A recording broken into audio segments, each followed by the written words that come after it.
ارشاد فرمایا مدنی کریم صلی اللہ تعالی علیہ وسلم نے روزہ دار کو دو خوشیاں دنیا میں ملتی ہیں خاص طور سے.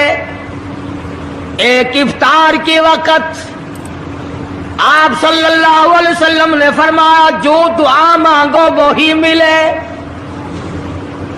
عند افطارہ، افطار کے وقت فرمایا وعند لقاء ربی. دوسری خوشی اللہ تبارک و تعالی سے ملاقات کے وقت یعنی قیامت میں ہوگی. فرمایا میرے بندو میرا رمضان ہے، میرا قرآن ہے، یہ تمہارے لیے سفارشی بنیں گے. شہر رمضان الذی انزل فیہ القرآن ہدی للناس وبینات من الہدی والفرقان. اور میرے بندو میں نے رمضان میں قرآن مجید کو نازل کیا، اس کو کلام الہی سے مشابہت ہو گئی. اب تیری زبان ہو، میرا کلام ہو، مہینہ رمضان ہو، ادھر میری جنت اور تیرے لیے سال پہلے سجا کے رکھ دوں. بشرطے کہ تو اپنے گناہوں پہ ندامت کے آنسو بہائے. چکر بازی نہیں کرنی.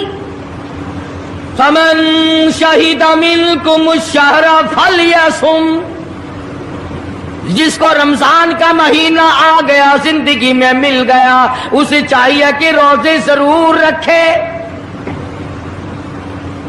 اگر کسی بیماری کی وجہ سے روزہ نہیں رکھ سکا، کسی شرعی عذر کی بنا پر روزہ چھوڑ دیا، سیدنا علی مرتضی رضی اللہ تعالیٰ عنہ فرماتے ہیں جس نے رمضان کا روزہ ایک روزہ چھوڑ دیا، کسی عذر کی وجہ سے چھوڑا، سفر کی وجہ سے چھوڑا، یا عورت نے مینٹلی کورس کی وجہ سے چھوڑا، یا کسی اور عذر کی وجہ سے چھوڑا، حضرت علی فرماتے ہیں رمضان کا ایک روزہ جو چھوڑ دیا 100 سال تک برابر روزے رکھتا جائے، رکھتا جائے، رکھتا جائے. ایک روزے کا بدلہ 100 سال کے روزے نہیں ہو سکتے.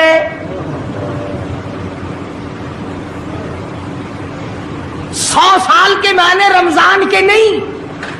سردی گرمی 12 مہینے روزے رکھتا جائے، رکھتا جائے، 100 سال تک روزے رکھے، رمضان کے ایک روزے کے برابر فضیلت کو نہیں پہنچ سکتا.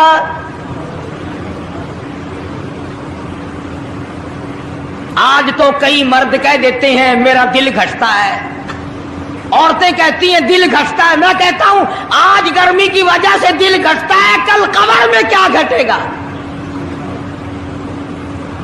جہاں کوئی ہوا نہیں، کوئی پنکھا نہیں، کوئی ایئر کنڈیشن نہیں،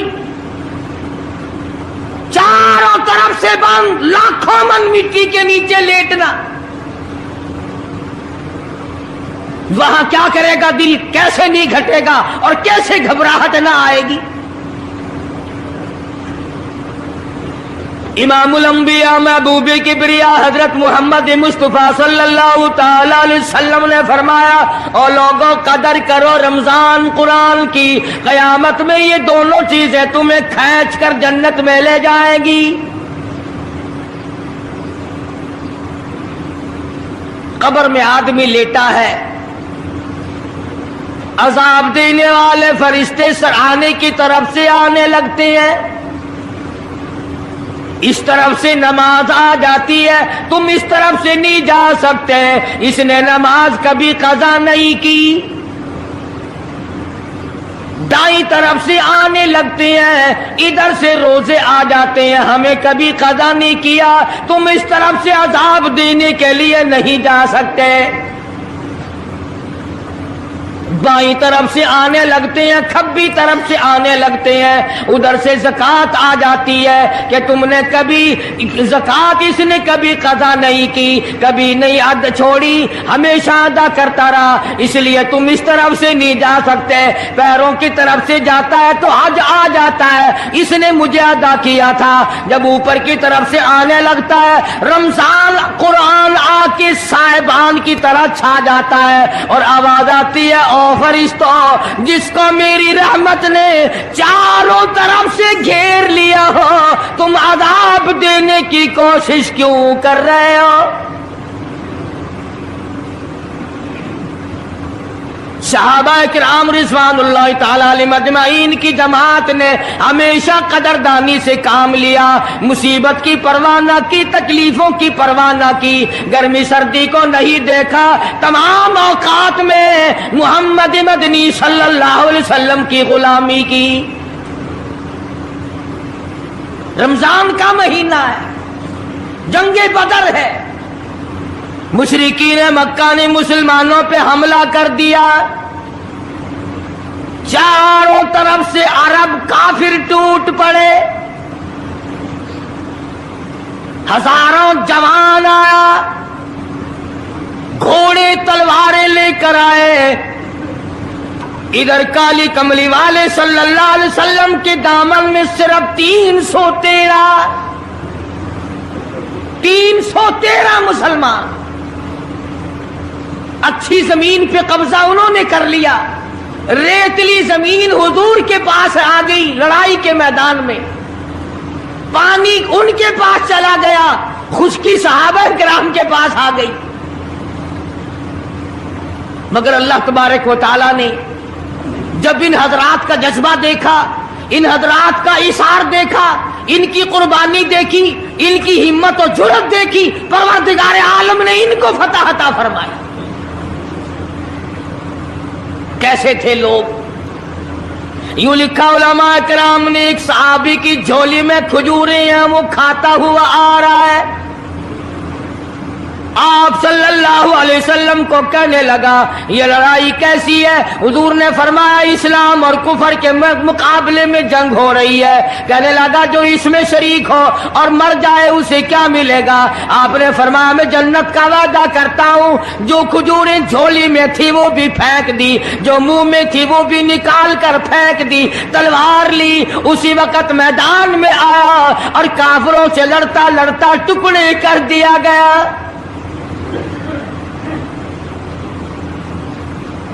یہ حضرات کبھی گرمی سردی کو نہیں دیکھا کرتے تھے، آج بہانے بناتے ہیں لوگ، مجھے فلاں بیماری ہے، مجھے فلانی بیماری ہے۔ بیماریوں کا بہانہ بنانے والوں، موت کے وقت کس چیز کا بہانہ بناؤ گے؟ یرید اللہ بکم اليسر ولا یرید اللہ بکم العسر، پروردگار عالم کا ارادہ تمہاری ساتھ آسانی کا ہے، ولا یرید بکم العسر، وہ تمہیں تنگی نہیں دینا چاہتا، وَلِتُكْمِلُوا الْعِدَّةَ وَلِتُكَبِّرُوا اللَّهَ عَلَىٰ مَا هَدَاكُمْ وَلَعَلَّكُمْ تَشْكُرُونَ۔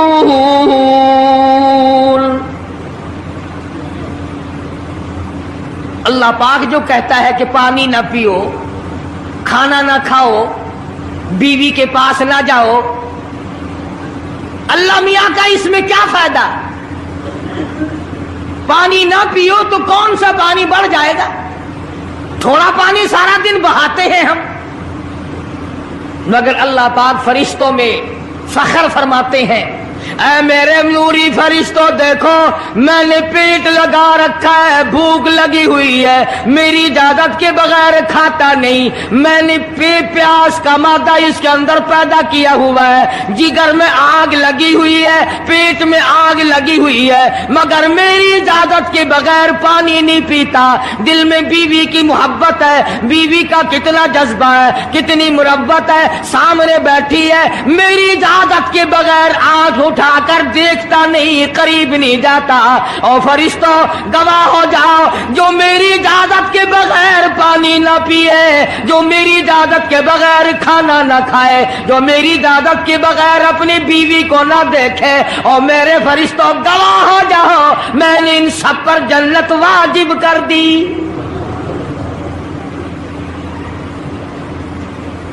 بات تو اس کی رضا کی ہے، اگر رضا مل گئی تو سب کچھ مل گیا، اگر خدا کی رضا نہ ملی تو برباد ہو جاؤ گے۔